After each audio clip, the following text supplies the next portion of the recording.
আজ আমডাঙ্গায় নওশাদ সিদ্দিকী ঢোকার সাথে সাথে এ যেন পুরো ইতিহাস হয়ে গেল। আজ আমডাঙ্গার বুকে নওশাদ সিদ্দিকী পা রাখার সাথে সাথেই একেবারে ইতিহাসে পরিণত হলো। যে ছবি একেবারে আপনাদেরকে দেখানোর চেষ্টা করছি, আজ আমডাঙ্গা বিধানসভার বোদাই হাই স্কুল মাঠে এক অধিকার সভা ছিল আইএসএফ এর পক্ষ থেকে। সেই সভায় প্রধান বক্তা হিসেবে উপস্থিত ছিলেন নওশাদ সিদ্দিকী। আর নওশাদ সিদ্দিকী যাওয়ার সাথে সাথে একেবারে হাজার হাজার জনতার উচ্ছ্বাস। সরাসরি আপনাদেরকে সেই ছবি আমরা দেখানোর চেষ্টা করছি।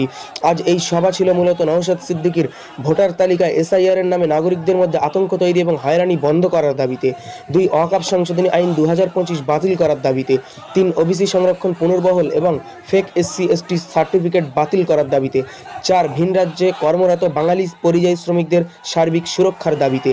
এই সভায় কিন্তু একেবারে হাজারে হাজারে মানুষ জমায়েত করে।